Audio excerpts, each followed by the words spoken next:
Shalom sahabat, renungan harian hari ini kita baca dari Yehezkiel 36 ayat 26.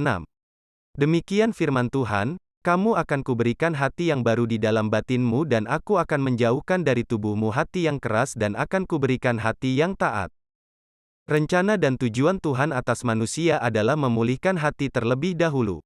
Karena hanya hati yang dipulihkan yang akan memancarkan kehidupan yang dikenan Bapa. Hal pertama mengapa hati manusia perlu dipulihkan adalah, hati merupakan pusat hidup manusia. Baik atau buruknya sikap manusia ditentukan oleh keadaan hati. Iblis dengan mudah merusak kehidupan orang percaya jika hatinya terluka dan belum pulih, mungkin karena kecewa, dikhianati, atau menyimpan kebencian.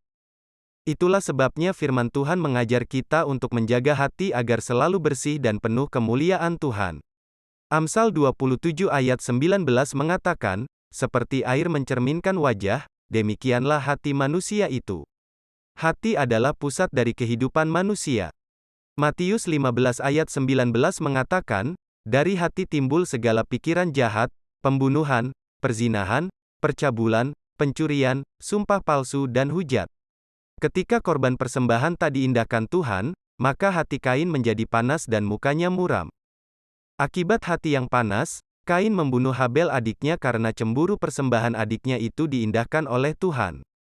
Perbuatan manusia baik maupun jahat ditentukan oleh keadaan hatinya.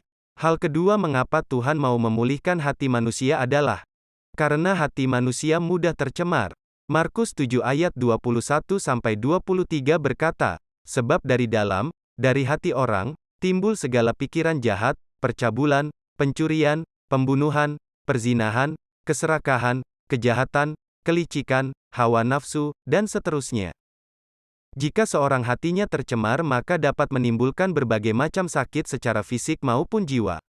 Sebaliknya jika hati seorang pulih maka hal itu akan menyehatkan tubuh dan menyegarkan jiwa. Amsal 17 ayat 22. Hal ketiga mengapa Tuhan mau memulihkan hati seorang adalah karena hal itu menjadi hati dan kehendak Tuhan sendiri. Bagaimana agar hati seseorang dipulihkan? Yang pertama adalah jujur, yaitu mengakui di hadapan Tuhan secara terbuka, lalu memohon ampun. Setelah jujur kepada Tuhan, kemudian harus mengampuni orang-orang yang mengecewakan dan melukai hati. Markus 11 ayat 25 dan 26. Hal selanjutnya adalah menerima pemulihan dan kesembuhan luka batin yang dialami lewat kuasa Roh Kudus. Mazmur 51. Tidak sampai di situ, langkah selanjutnya adalah berkomitmen untuk menjaga hati supaya tetap bersih. Ibrani 12 ayat 15. Ketika hati kita dipulihkan dari segala luka, maka kita dapat menghadap Tuhan dengan hati yang tulus ikhlas. Dan juga keyakinan iman yang teguh, oleh karena hati nurani kita telah dibersihkan dari hati nurani yang jahat dan tubuh kita telah dibasuh dengan air yang murni. Ibrani 10 ayat 22. Bapa di surga, Engkau yang tahu seluruh keberadaan hidup kami, bahkan tidak ada sesuatu apapun yang tersembunyi di hadapan-Mu, ampunilah kami bila masih menyimpan segala kekecewaan, kegeraman dan segala sesuatu yang kotor dalam hati kami.